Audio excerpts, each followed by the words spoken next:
با کمال احترام سلام عرض می‌کنیم به شما بینندگان عزیزی همیشگی برنامه‌های فرهنگی و فراغتی تلویزیون دوشنبه. این شام دوباره با برنامه بیاد ماندنی شامگاهی شام دوشنبه مهمانی خانوادگی هر یکی شما هستیم و امید می‌کنیم که این شام با سرود و ترانه‌های شوخ و جذاب سراینده محبوبی که مهمانی برنامه ما هست خاطری هر یکی شما را شاد می‌نماییم و نگفتن امانت که ما در برنامه یک بخش داریم و با این بخش باز هم برنامه ما جالب‌تر و رنگین‌تر خواهد بود.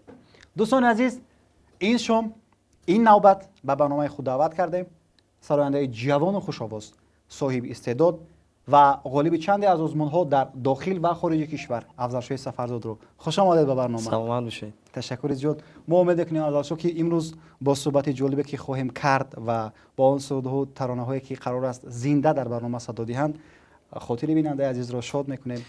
البته من امید دارم که امروز یک برنامه فراموش نشونده می‌شود. بسیار یک برنامه جالب است. راست من خودم تماشا می‌کنم و بعداً سلام درود به شما و به تماشاگران شما. سلامت باشید. که امیدوارم همه کس خوب هستید و تشکر به شما که امروز ما را به برنامه خود دعوت کردید.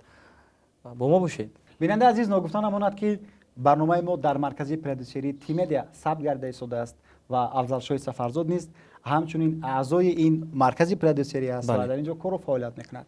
و نخست میخوام دانسته باشم افضلشاه که امروز با کدام کار و بار مشغول هستید؟ از پای کدام کار و بار هستید؟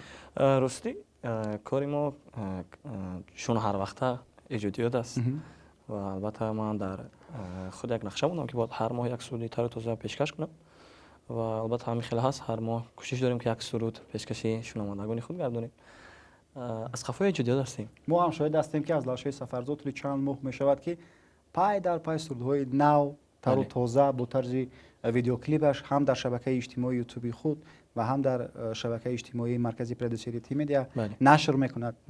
و بیننده زیاد هم میگیرد این سرود ترانه ها و این البته از صاحب استعدادی و موفقیت خود شما درک میدهد. تشکر. راستیگه وقتی که من همه اون مصاحبه ها رو شما رو تماشا کردم برای آمادگی دیدن به برنامه یک چیز برای من عجیب بود که همه اون نفرانی که شما رو به برنامه دعوت میکردن تنها اطراف همون چیزهای صحبت میکردن که در آزمون ها شما اشتراک کردید، یعنی درباره جایزه ها، درباره دستاوردها. ولی من میخوام امروز برنامه ما فرق کننده باشه. درباره آزمون ها نه بلکه درباره سرود و ترانه ها، درباره پیوستن به صنعت، درباره عموما زندگی افضلشاه سفرزاد صحبت کنیم. زیرا که اون بیننده هایی که افضلشاه سفرزاد رو میشناسن شاید میخوان که این پهلوی زندگی افضلشاه رو نیز بدونن درباره سرود ترانه های شما معلومات داشته باشن. باشه چرا. من در مصاحبه شما شنیدم که شما میگوید که پدرم به من گفتن که تو جدای آوازخوانی رو انتخاب کن. بله. پیش از اون که پدرتون به شما گفتن که افضلشاه تو باید سراینده شوی، تو باید آوازخوان شوی، در همین قلب شما کدام کسب جای گرفته بود؟ راستی من از خودی از دنیای صنعت بخبر بودم. من پدرم خواستن که راه صنعت رو دوام دهم. من آوردم با مکتب اینترنت میانه مخصوص صنعتی جمهوری به نام اطلاع عطیف به حیث پیانیست رو پدرم خودش زمزمه میکرد. گفتن آوازخوانی رو من با خودم یاد میدهم تا به حیث پیانیست مرا داخل کردن. البته در اونجا با طریق امتحان میگیرن و من از امتحان گذاشتم. در اونجا معلمه پیانو من روشان شد بود مداری عزیز خوسه چریپو که اولین قدم های من رو با من آموزاندند در جدای صنعت، چی در پیانو نوازی و چی در آوازخوانی. اون کس هم معلمه خار بودند. من گفتن آوازی خوب داری باید یکم سرود تو آماده کنی. یکم سرودی من آماده کردم. این سرودی افضل جان دوتوری از وادی حصاری عجب سرود میخونی های واری من این سرود زمزمه کردم و این شخص اولین شخصی بودن که سفرهای من رو بیرون از کشور گشوده کردند. اولین سفر من که من صفر چهارم رو ختم کردم با دولت بلاروس بود که در اونجا در بین 20 دولت من جای اول رو گرفتم با سرود تاجیکستان ایدیارم و البته این شخص روشان شد بود در زندگی من بسیار یک سهمی بزرگی ولی یک سهم بزرگی خود رو گذاشتن. عموما میدونید افضلشاه وقتی که ما در مکتب میانه تحصیل میکردیم آموزگاران هر اون نفری که رهبر سین میگویند امروز وقتی بودن یک دفترچه داشتند که از هر یک خواننده میپرسیدند کلام شوی چی میشوی در همونجا قید میکردن. افضلشاه چی میگفت؟ راستی من در همین وقتی از صنف 8 9 بودم بسیار میخواستم یک همین با حیث بگیرم لیوچیک شدن میخواستم. یعنی هوانورد خواننده هواپیما. بله بسیار شوق داشتم. راستی من با اونجا مخصوص یک بیمارخانه دارد با اون بیمارخانه نیز رفتم. متاسفانه از بیمارخانه از زمان تعیین چه میگن از زمان تشخیص طبی نگذاشتم. بله در واقع بسیار گیره کرده هستم. بعد پدرم گفتن تو هنر داری مثلا تو تو میتونی میتوانی سرآینده جدا تو این نوازم. بله سرآیندگی رو انتخاب از کنی. اون یکم وقت زیخ شدم در کار نیست، دوام دادم در کار. بعدا من باز همین راه رو ادامه دادم. خب تا جای من میدونم شما اگر خطا نکنم حدود 15-20 سال میشود قریب بله. در روی صحنه هستید. بله. تا به این روز باری شده است که ارزوی دوباره همون کسب رو داشته باشید، یعنی ارزوی همون نورد شدن رو داشته باشید؟ یگان مرتبه شده است که وقتی که به یگان سفر میکنید، شما سفرهای زیاد دارید. عین حال نه. بله تا روسیه همین جوری میشود که در طول یک سال من یک خمری هواپیما میگیرم. بعدا ما بعضا با دوستان میشینم میگم یک خماری هست که باید شکنه. یک خمری هست. بله از این سبب باید در یک سال یک دو سه بار من همون خمری رو باید گیرم. بله ولی راستی فکر میکنم که دیگر منمون روحی صنعت رو دیگر چیز در دل من نمیگیرد، زیرا الکی همین کسانی که صنعتکار هستند، کسانی که ایجادکار هستند خودشون میدونن روحی صنعت رو دیگر باید ترک کردن بسیار دشوار است. زیرا در من راستی تا حال در نزد خواب من، در وقت خواب من گیتار، من اسباب گیتار است. اون ساعت یک شب است، 2 شب من میخونم، میخزم، مینوازم، میخوام، زیرا آنمون آهنگ و آنمون ایجادیات ناگهان پیدا میشود. یا در کجا در راه هستم، این یک بیماری است. بله. و جای این رو در دل من دیگر چیزی نمیگیرد. یعنی یک عشق است، یک چیزی است که همیشه هنرمند رو به سوی خود میکشه. بله کسانی که ایجادکار هستند این چیز رو حس میکنن، این چیز رو الکی ترک کردن بسیار دشوار است. بسیار دشوار است. بله. خب از ارشادشونه که ما در اولی برنامه قید کردیم، این نظر ما در مرکز پرودوسری تیم مدیا بله قرار داریم و برنامه ما نیز در اینجا ثبت شده است که شما در اینجا کار و فعالیت میکنید. و من میخواستم از آغاز پیوستنتون با ظفر عبدالحنیف با استاد خود گفته باشید. راستی اولین بار من در صنف 11 تحصیل میکردم. در آنجا اون کس اومدم برای انتخاب از بین 6-7 نفر با آزمونی و بیس گلز انتخاب کردم. انتخاب بله من خواندم، ما گفتن که بعدا زنگ میزنم. بعدا اونجا ما سفر هنری داشتیم با امریکا رفتیم اومدیم. بعدا زنگ زدم که یک بار دیگه بیار، من میخوام تو رو گوش کنم. گفتم که ظفر من با زبان روسی سروده میخونم. اون وقت من میدونستم ولی شرم داشتم از سببی که یکم اکسنت داشتم، شرم داشتم. بعدا گفتم باکی نیست. بعدا زمزمه کردم گفتم میشود. بعدا تو 3 ماه ما سرود немного жаль ایگور نیکولایف رو کار کردیم که خوشبختانه سرآینده بهترین سال شدم. این باری اول بود که من در فدراسیون روسیه با جایزه بلند بله با سرودی روسی باری اول بود سرآینده بهترین سال شدم و از همونجا کار فعالیتی ما ادامه داد. بعدا در چند آزمون دیگر ما اشتراک کردیم. نوفتنم سال 2024 و 25 در آزمون دلفیسکی ایگری که در فدراسیون روسیه شده گذشت ما جای دوم رو گرفتیم. یعنی همین گونه اشتراک زیاد شده انگلیسی تا دیگر ادامه دارد و همین کس اولین نفر هستن که من زبان ترکی رو میدونستم، زبان انگلیسی رو میدونستم، ولی همین کس سبب شدن که من الکی زبان روسی رو نیز آموختم. یعنی سبب آموختن سوم زبان الکی ظفر عبدالحنیف است. دوستی الکی ظفر اون من بیشتر نفر مخصوصا پدرم خانگیام در زندگی من بیشتر یک سهم بزرگی خود رو گذاشتند. من از همه یا نفرانی که در زندگی من سهم خود رو میگذارن و من دستی کمک دراز میکنن. البته چطوره که پیشوای معظم ملت میگه که مهربان باشید، دستگیری یکدیگر باشید. بله بله. و ما رو دستگیری میکنند. من از همه آنها میندار هستم. واقعا هم وقتی که پدر و مادر پهلوی انسان هستند و یا رو برادر یکدیگر رو دستگیری میکنن، البته شخص به قلاهای بلند میرسد. بله روسی این نفران بغیر از خاندان مثلا اکی ظفر بود هستن چند نفر دیگه مرا نه مثل شاگرد نه مثل نمیدونم میگم کارگر نمیدونم مثل دیگر چی مرا مثل فرزند پدر میدونن. همین چیزا من حس کردم الکی مرا با مثل یک فرزند پدر میدونن و مثل یک برادری خردی دستگیری میکنن. من از آنها بسیار میندار هستم. خب تشکر زیاد افضل شو و اینجا حالا فرصت است یک سرود پیشنهاد کنیم برای بیننده عزیزی رو که در اینجا نوازندگان هستند آمدند که همراه شما این شومی ما رو باز هم جالبتر و رنگین‌تر نمایند. و بیننده عزیز این لحظه افضل شوی سفرزاد برای ما یک سرود اجرا میکند. بعداً باز ما صحبت رو ادامه خواهیم داد. از نزد اکران‌های خود دور نروید و با ما باشید. بله.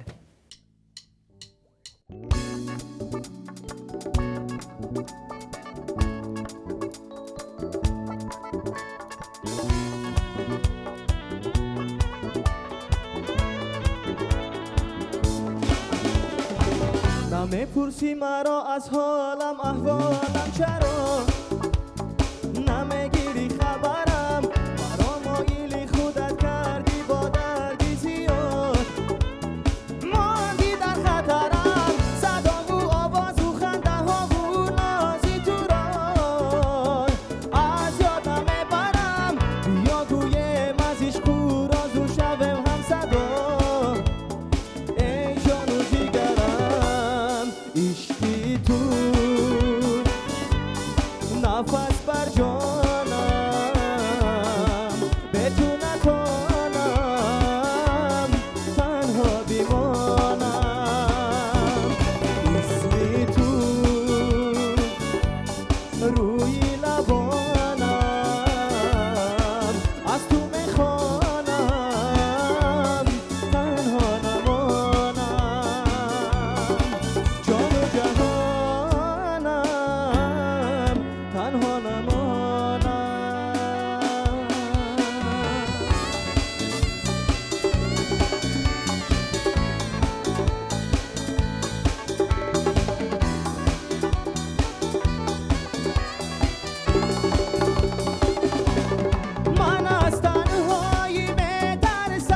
دوستان عزیز باز هم ما با شما پیوند شدیم.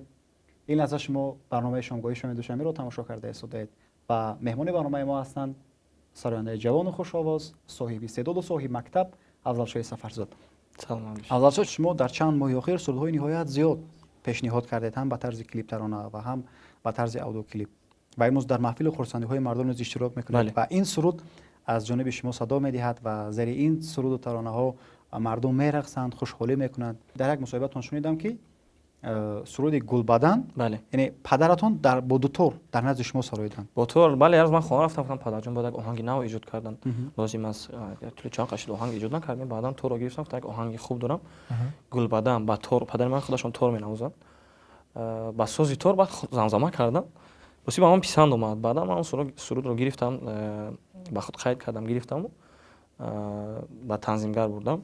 بعدا ما با دیدی نو کردیم. مثلا در آغاز سرود ما سرودیم چند نفر اوچه جانا میخونن. بسیار خوب اومد. گفتم اومد که این سرود از سال 2025 سرودی سال جایزه سرودی سال شد و البته این برای سراینده یک الهام نو میبخشد که بسیار یک احساس خوب است برای سراینده برای ایجاد کردن باز که همون مهنت و شوقت و همون زحمت رو قدر میکنن. بله. برای صنعتکار یک حسی نگفتنی است. بسیار هم خوب آمده است. این کلیپ آغازش سر می شود از یک منظره زیبای کشور است. مادران زیبای تاجیک با لباس‌های ملی، سازهای ملی. بعد که این کلیپ ترانه رو گیم ثبت کردید و پدر نشون دادید، چگونه بهاگذاری کردن و نمو خواندن شما؟ زیرا که تنها با دو تار خوانده بودن در آنجا. راستی ما کم تر آنجا با استیل پدر من می‌خواستم که ما با استیل هیستوری خوانیم اون ما با استیل هیستوری خودمون نخوندیم. با یک استیل خوندیم که مثلا همه طرفه باشه زمانوی. بله، پدرم گفتن که باید تو با همین استیلی مثلا با استیلی که مثلا استیل هیستوری هست گفتن استیل است باید با همون استیل میخونه. گفتم پدرم خیلی باز یک چند دیدای دیگر است ما فکر خودمون داریم. پدرم همین رو ایراد گرفته بودن ولی خوب قبول کردن. خوب قبول کرد. بله در حقیقت همین سنر ویدیو کلیپ چگونه آماده شده است؟ برای که بسیار خوب است. لباسی ملی، مادران بسیار هم فرشته رو. بله راستی ایده که زفر بود که در آنجا هم لباسهای ملی رو ما نمایش دادیم هم دیدی نو رو اگر در آنجا دیده باشه باز یک رقص دخترانکانی جوان هستند با دیدی نو رقص میکنن. بله این ایده که زفر بود.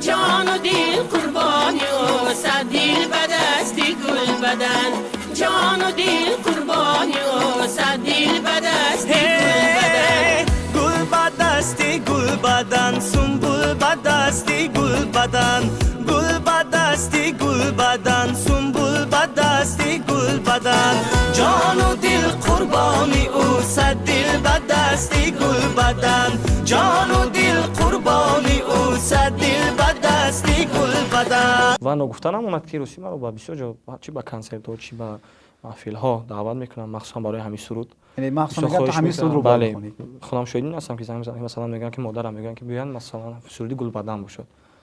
این من شاهدی چندین این حادثه شدم که مثلا زنگ میزنم میگم بیاد سرودی گلبدن باشد. میگم که این برای سراینده یک احساس نگفتنی میبخشد. یعنی البته وقتی که مخصوصا از یک سرود رو درخواست میکنن این به انسان یک روحیه تازه میبخشد. عموما خودش انسان خوشبخت میشود و میدوند که هر آینه کسی هست که رو گوش میکنه وقتی از او درخواست میکنن. وقتی که ما در برنامه قبلی با استاد شما با ظفر عبدالعلیم صحبت داشتیم اون کس به ما گفتن که روستیگا شاگردانم به من میگویند که استاد انا خیلی ویدیو کلیپ کردن در کار، استاد انا خیلی ویدیو کلیپ کردن در کار. خب افضل شد که امروز شما پیوسته ویدیو کلیپ ها ثبت میکنید. به فکر شما همچون یک سراینده جوان ویدیو کلیپ یعنی ثبت ویدیو کلیپ ها و پیشنهاد کردن یا در معرفی یک سراینده چگونه نقش گذاشته میتواند؟ بعضا میشود که آدما مثلا همون ویدیو کلیپ رو محکوم میکنن. مثلا میشن زیرا ما صنعتکار بین بسیار آدما میگردیم مثلا میگویند که سرودش نه قدر ولی ویدیو کلیپش زور اومده است و بعدا میشه بعضا میشود که حتی با یک عکس مثلا سرود رو MP3 عکس میمونی در سایت های اجتماعی میپرتوی سرود هم خیلی میگذره. از همین سبب نمیدونم شاید با بعضی با طرز ویدیو کلیپ شاید بعضی با بعضی سرود یعنی مخفول می‌شود. هر کس با وجهه خودش با هر استیل کس با دید خودش خود قبول میکند. بله و نگفته نماند که یک نفر یگان وقت با تمام جمهوری پیش نمیاد. اصلا آدمایی که مثلا کمبودی میکنن، اصلا آدمایی که مثلا میگن اینجاش باید این میشد. برایش مو کدوم نمودی آدم ها پیسند هستند؟ راستی تنقید یا هم- تعریف؟ یا هر دو. یا هر دو. یا هر دو. انیخترش کدامش؟ راستی من پیش زیغ میشدم، مثلا با من یگان وقتی تنقید میکردن تنقید میکردن زیغ میشدم. این حال پروا ندارم. زیرا یعنی از علاقه- یک جا خوب است، حالا برای اینکه من همون کمبودی من اصلاح میکنم. به کمبودی نیست، یگان انسان به کمبودی نمیشه. بله. بله. این زندگی است. هر یک نفر یک خطا میکنه و البته همون خود انسان دیده نمیتواند و یک کس دیگر میگه تو اصلاح میکنی. بله. دوستان آینه یکدیگرند. یکدیگرند بله. البته. من تشکر میگم در واقع برای یک صحبت خوب و صمیمی. چنانه که ما گفتیم که افزایش‌ها رو زنگ میزنند و میگویند که مخصوصا مادرم و شما درخواست میکنند سرود گلبدن و اینجا مونز فرصت است و برای بیننده عزیزی که این لحظه ما رو تماشا کرده هستند از جانب شما سرود گلبدن رو پیشنهاد میکنیم. باشد اماد با اینجا با همکسبان یک گلبدان رو پاپوری کرده ایم. این حال برای تماشابینان پیشکش میکنیم. با ما باشید. تماشا کنید، لذت برید، زیرا که ما کوشش میکنیم باز هم در ادامه صحبتمون سرودهای تازه و تازه از داشته صفزاد رو پیشنهاد میکنیم.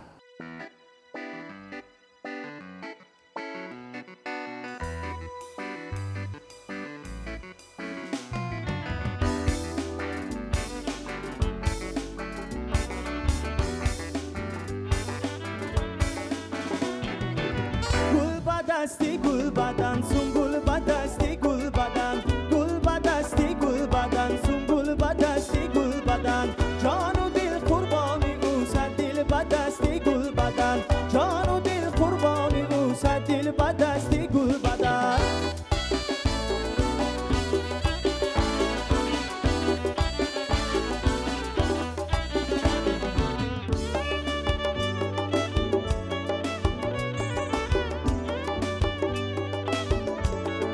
Hey, gul badan peşem bia ta ser binam ruی تو gul badan nastam nishin shona zana bar muی تو gul badan gashtam asiri zulfi bar muی تو man adai gul badan man khaki pai gul badan man adai gul badan man khaki pai gul badan gul badasti gul badan sungul badasti gul badan gul badasti gul badan sungul badasti gul badan جان و دل قربانی او صد دل بدستی گل بدن جان و دل قربانی او صد دل بدستی گل بدن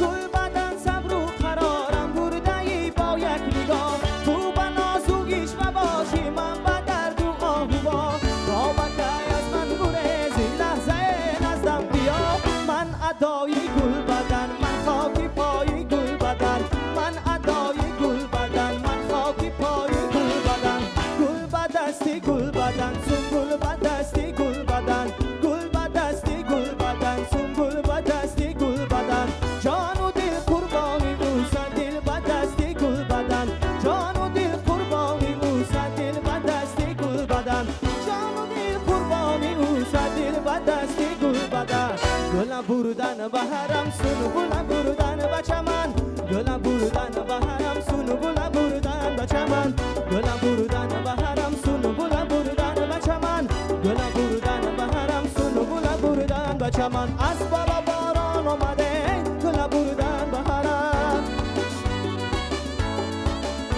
ای یارم بدانان آمده گلم بردن بهرم ای یک بوسه طلب کردم ای گلم بردن به چمن ای چشمش بگیریان آمده ای گلم بردن بهرم گلم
دوستان عزیز، بار دیگر شما زیبای وطن رو با شما بخیر و شده میگوییم و با اونهایی که هم اکنون به برنامه پیوستند یادآور میشیم که شما این لحظه برنامه شامگاهی شما دوشنبه رو از تلویزیون دوشنبه تماشا دارید و نگفتن امانت که مهمون برنامه ما هستند افضلشاه سفرزاد سلامت باشید. و با سرود و ترانه های شوخ و جذاب خود که به طور زنده صدا داده ایستادند باز هم شما ما رو رنگین‌تر و زیباتر نموده ایستادند. دوستان عزیز، نگفتن امانت که ما در این نشر برنامه یک بخش مونده نمودیم که نام دارد بازخوانی و آن را حالا با افضلشاه سفرزاد و همچنین گروه نوازندگانی که در اینجا حضور دارند انجام خواهیم داد و من به شما میفهمونم که این بخش چگونه صورت میگیرد. این بخش همین گونه است که ما با شما 6 سرود پیشنهاد میکنیم. این 6 سرود از 6 سراینده محبوب و معروف کشور هستند و شما باید انا همون کوپلکت اول رو به اصطلاح بگیم، کوپلکت اول رو شما باید سراید و نوازندگان باشند و شما همراه شوند. باشه، چرا نه؟ خب شما مدهید یگان جای آماده. نفهمایش نیست، یعنی باید افضلشاه در هر کجا که خطا میکند یا خود رو گم میکند شما باید نیستید، شما باید نواختن رو ادامه دهید. با پیش. با پیش، فقط با پیش. آماده باشه، شروع میکنیم. باشه. خب رفتیم. سرود اول گلی بادام داریم از نگینه راوپова. رفتیم. گلی بادام دارم یاری خوشنام دارم، گلی بادام دارم یاری خوشنام دارم، برهش منتظرم و دبر شام دارم، برهش منتظرم و دبر شام دارم، چشمی او محبینا چشمی ما رهبینا، چشمی او محبینا چشمی ما رهبینا، سوخت ما را بو بله بیلکی خام دارم، سوخت ما را بو بله بیلکی خام دارم، گلی بادام دارم یاری خوشنام دارم، گلی بادام دارم یاری خوشنام دارم، برهش منتظرم و دبر شام دارم، برهش منتظرم و دبر شام دارم. سرود چرخ و فلک سنگلی میرزا. رفتیم. های چرخ و فلک مرا به چرخ آوردی، های کلابی بودم مرا به برخ آوردی، های کلابی بودم آبی شیرین میخوردم، های سرگشتم مرا با بی تلخ آوردی، چین و چین و چین و چین قد دلا چین و چین، چین و چین و چین و چین زلفی خود بر چین و چین، چین و چین و چین و چین قد دلا چین و چین، چین و چین و چین و چین زلفی خود بر چین و چین. مرا محبتی تو کشت نگینه امان خلوه. مرا محبتی تو کشت منم اسیر آن نگاه، مگو مگو سخن درشت مگو که عاشقی گناه، مرا محبتی تو کشت منم اسیر آن نگاه، مگو مگو سخن درشت مگو که عاشقی گناه، پس از اسرار ساله ها تو را چو دور بیکافتم، چو عشقی خود بیافتم و سوی تو شتافتم. بعد رخساری سفیدت ذکر الله حکیموف. بعد رخساری سفیدک و لبانی برگی بدک، بعد و چشمی سرمزه بک چقدر حیا نشسته، بعد رخساری سفیدک و لبانی برگی بدک، بعد و چشمی سرمزه بک چقدر حیا نشسته. سلامت باشه.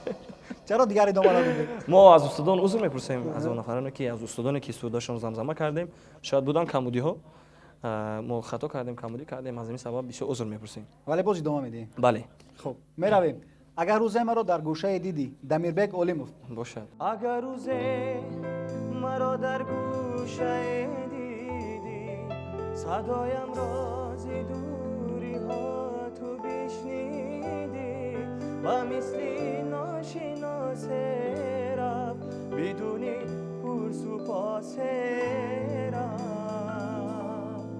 مگو هرگز سلامه مگو اصلا کلامه با هم راحت مگو که یک زمانه عاشقم بود همین که رفت یاری سابقم بود اگر روزه مرا در گوشه دیدی صدایم نازی دوری ها تو بشنیدی با مثلی ناشناسه را بدونی کورس و پاسه را سرود آخران سرود گلی جان از ولی جان عزیزو.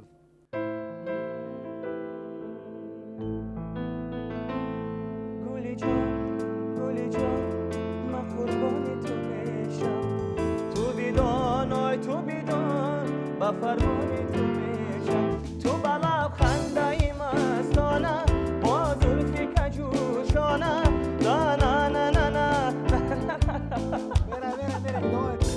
نه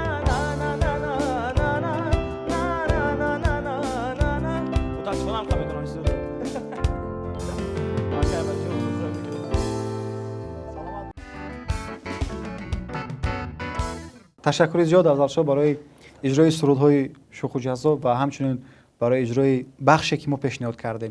در واقع بیننده عزیز چون که شما شاهد بودید افضل سفرزاد تو جای حرکت کردن که از عهده بخش ما برآیند و ما باز هم صحبت خود را ادامه میدهیم با افضل سفرزاد و افضل یک سرود دارد با نام مادرجان. بله. و من اگر خطا نکنم در طول فعالیت خود دو سرود ثبت کردید با نام مادر که یکی چند سال پیشتر است و یکی دیگری چند ماه پیشتر انیخته. بله.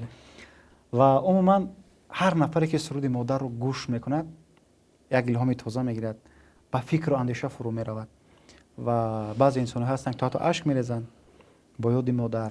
عموما نفرانی که علاقه در ملک غریبی هستند گویم در کشورهای خارجی هستند همین گونه هستند عموما احساسات. و بیاید اینجا اطراف سرود مادرجان گپ زنیم که چگونه پیدا شد، چگونه نوار برداری شد، سناریوش از کجا پیدا شد. سرود مادرجان سرود آهنگ نیاز و محمد برادر ما تورباچ هستند، توربا مینوازند. بسیار تورباچ خوب هستند. روز یک روز آمدن گفتن افضل جان یک آهنگ دارم میخوام زمزمه کنیم. بعدم گوش کردم سرایدن مادر جان بهشتی من. واسه بسیار با من اینجا سخنو دیگر سخنو بودن. کمتر وزن و قافیه نداشتم. بعدم با استاد اوزارخش روان کردیم برای متن رو عوض کردن. بعدم اون که سرودان مادرجان رو نوشتن. تنظیمگر باشد امید محمد الله است. بعدم ما با تشکیل روان کردیم با ازبکستان برای نواختن همون سولو. ایده باشد ایده سناریو یعنی کلیپ از سیاوش جلیلوف است. برادر ما که بسیار با من کمک میکنن حتی در همه کلیپ های ما دستی کمک دراز میکنن. میندار هستم از اون کس. بعدا هم خیلی ثبت کردیم کلیپ در 8 مارس پیشکش کردیم. خب در همون کلیپ من مشاهده کردم که شما سخن میکنید مادرجان عشقی من گفت همین گونه یک متن است و بعد از اون میرود سخنانی اساسگذار صلح و عدالت ملی پیشوای ملت چنان سخنان بزرگ و پرهیجان هستند که انسان وقتی که اون رو گوش میکنند یک احساسات دیگر رو فرو میگیرد. چگونه به فکرتون آمد که همین گونه پیشوای معظم ملت و سخنشون رو بگذاره در ویدیو؟ این یک روز خیلی من در سایت اجتماعی بودم بعد همین سخنا برآمدم. بعدا ایده پیدا شد که بعد همین مثلا بعد همون سخنو ایده جایی که من شعر مثلا قرائت میکنم این ایده یک زفر بود.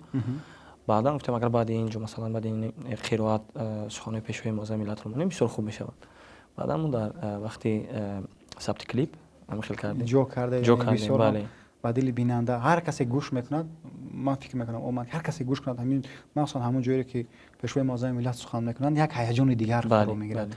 عموما حسیات هیجان هر یک چیزی که دارد الکی تغییر مییابد. و افضل هر وقتی که سرود مادر میسراید یا که در یک اونجا مینشینه اسم خوش میکنن که مثال از ولی جان عزیزوف یا که از دیگر سراینده‌ها سرود مادر رو زمزمه کن.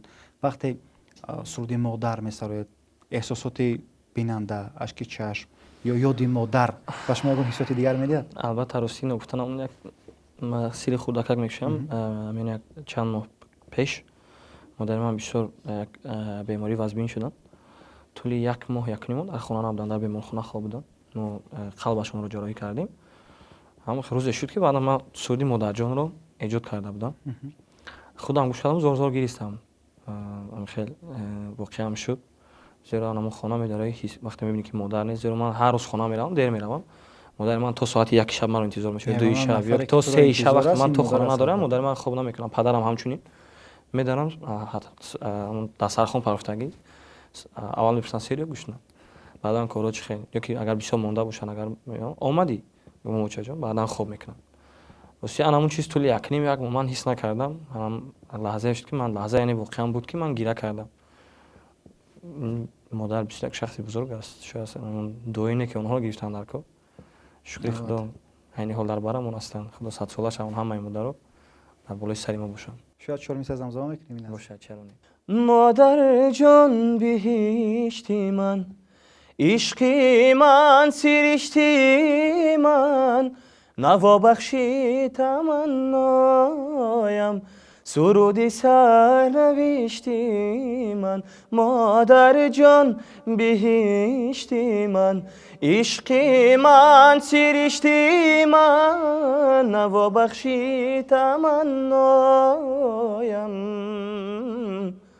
سرودی سرنوشتی من. صدایتون خسته نباشد عزیزان شو. و همچنین میگوییم که بگذار که مادران تاجیک، عموما مادران هر یک نفری که امروز زندگانی میکنند در روی زمین پهلویشان باشد، دعای نیک بدهد. زیرا میگویند که درخت با آب میسبزد و انسان با دعا. همین دعای بزرگان از دعای پدر و مادر است که امروز هر یکی ما به یک جدایی میرسیم، موفق میشویم، کامیاب میشویم، کامگار میشویم. البته این دعای بزرگان است.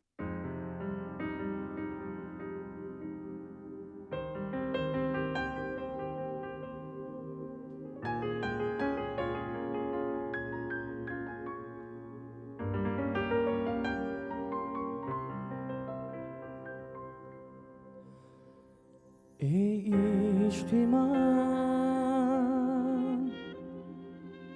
ای عشقی من، در آسمان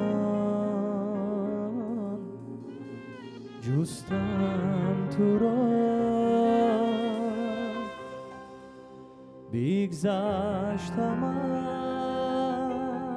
از 100 بحر و بر، در 100 جهان جستم تو را. پیدات کردم در زمین، در چشم یار مجبی. پیدات کردم در زمین، در چشم یاری مجبی. ای عشقی من، ای عشقی من، در آسمان جستم تو را،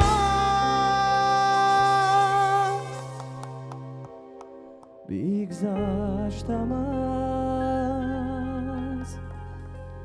100 بحر و بر، در 100 جهان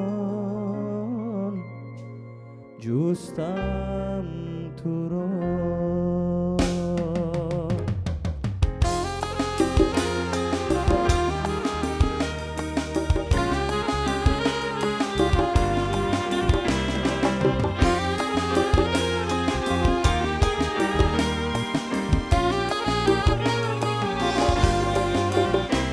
پیدات کردم در زمین، در چشم یار مجبی.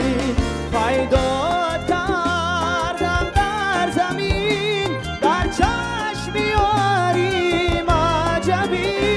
ای عشقی من، ای عشقی من، هر جا نشانت گفتم،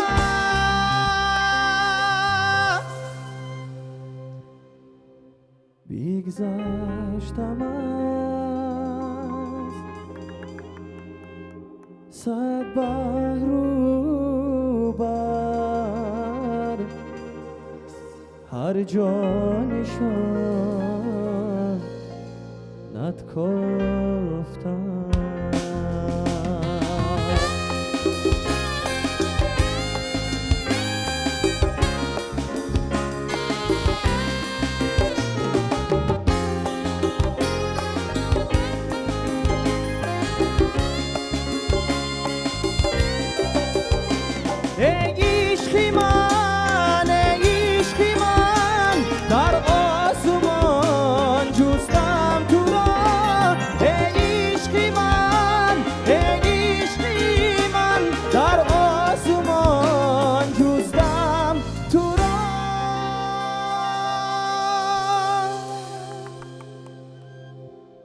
بگذشتم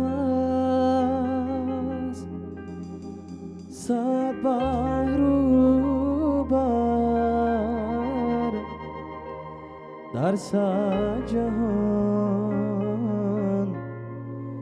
جستم تو را.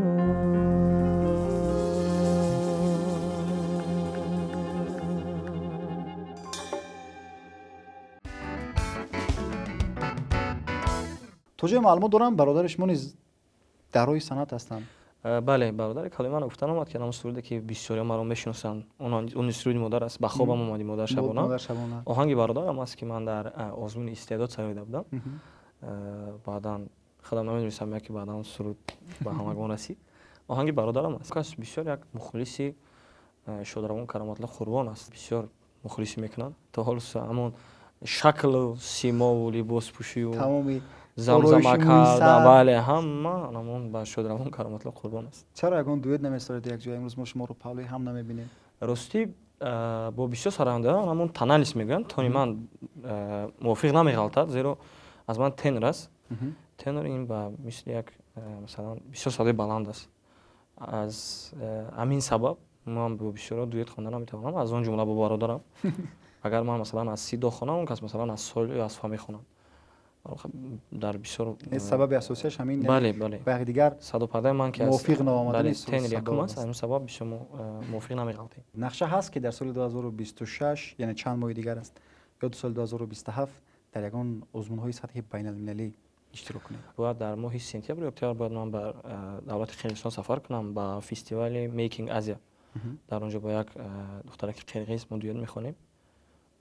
حالا سرود روانه کردن علاقه ما حجت ها رو آماده کردیم. بله در ماه سپتامبر یا اکتبر سفر می‌کنیم با علاقه سفر است. و اینجا سخن اطراف سفرها را فضل شد. تا جای من معلومات دارم شما این سال سفرهای زیاد داشتید به کشورهای آذربایجان، به ترکمنستان، به قرقیزستان، سفرهای هنری داشتید، در فستیوال ها اشتراک می‌کردید. و راستی وقتی هر یک نفر به یک جا سفر می‌کند به واسطه از اونجا یک خاطره اینه که با خود می‌گیرد. و از آغاز فعالیتشون چون گفته که من یک خمار دارم نه هر وقتی که سفر نکنم به یگان جا همون خمار نمیشکند. بله. هر وقتی که به یگان جا سفر میکنید کدام خاطره های زیبا با شما میآیند؟ راستی من هر وقتی که سفر میکنم من همه چی رو مقایسه میکنم با همون فرهنگ و مدنیت تاجیکی و مثلا در کدام دولتی باشه. من یک سخن رو میخوام بگم با چه میگم با دل پر با مثل ملت تاجیک نیست نخواهد شد و ندیدم مهمان پرور با مدنیت. مثلا ما مهمان رو ببینیم چیزی که خودمون نمیخریم میریم از مغازین میخریم و میریم تو اینکه مهمان خوریم. بله من در همینجا مثلا تو زیاده از 15 کشور تا آفریقا و استرالیا و مثلا آمریکا رفتم ندیدم و مثل ملت تاجیک و نخواهم دید و نخواهد شد. ملت ما ملت بزرگ است همین چیزو من حس کردم. نقشه ها برای آینده چگونه است؟ نقشه ها برای آینده زیاد است. اولین درجه دعا میکنم که همه وقت تاجیکستان عزیز ما پیشرفت باشد، آباد باشد و کاری ما صنعتکار ایجاد کردن است. ایجاد میکنیم برای هموطنان خود و البته خرسندی باشد. اولا صلح و ثبات باشد، بعدا خرسندی در خاندان هر یک هموطنی ما باشد، بعدا سلامتی هر یک هموطنی ما باشد. زیرا این از همه چیز مهم است و بعدا خواهش میکنم از آن نفرانی که در خارج کشور هستند بسیار احتیاط کرونا باشند. زیرا در آنجا من خودم که در خارج تحصیل کردم بسیار مثلا در اونجا نمیگن افضل شد، اونجا میگن تاجیک.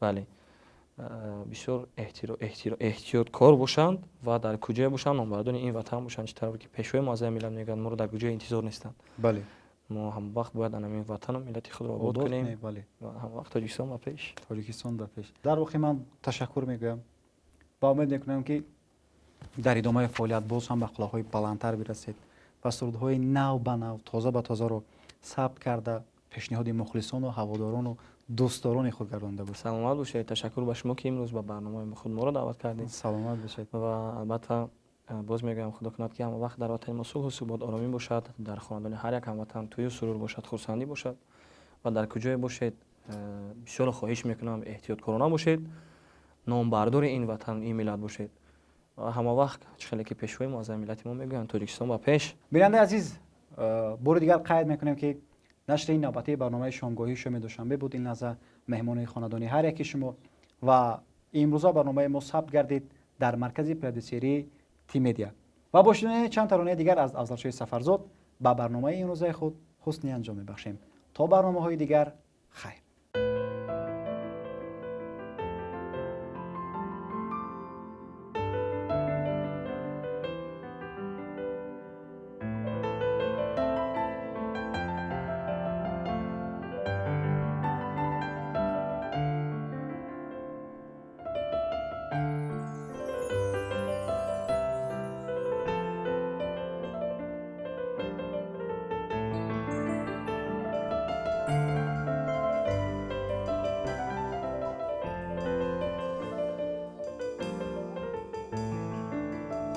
شبی مهتابت کشیدم، چون این مینوقه ظلمت چشیدم. شب مهتابت کشیدم، چون این مینوقه ظلمت چشیدم.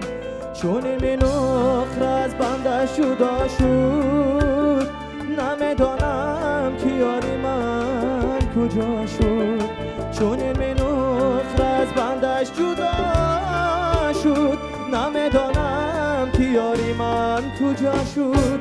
نرو نرو نرو نرو نرو نرو جانم نرویه، جانم نرویه. نرو نرو نرو نرو نرو نرو جانم نرویه، جانم نرویه.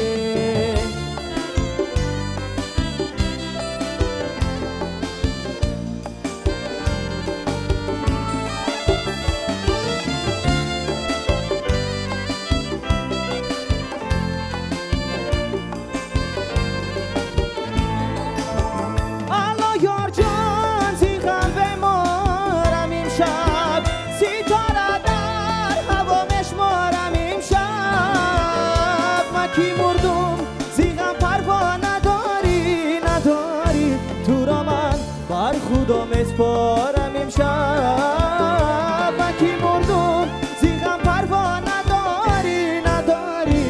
تو را من بر خدا مسپارم امشب. نرو نرو نرو نرو نرو نرو جانم نرویه، جانم نرویه. نرو نرو نرو نرو نرو نرو جانم نرویه، دیلم نرویه.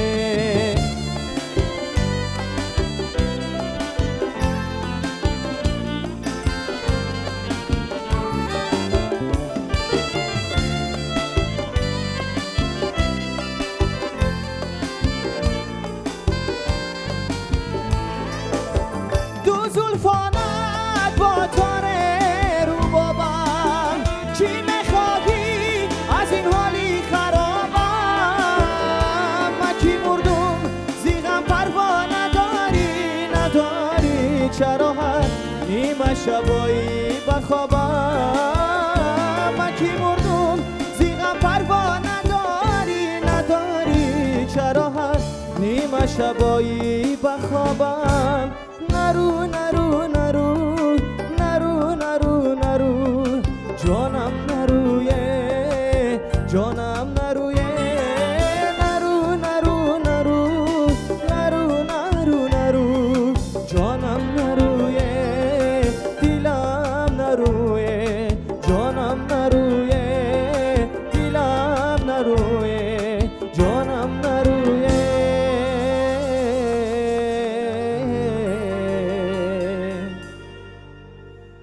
دیلم نرویه.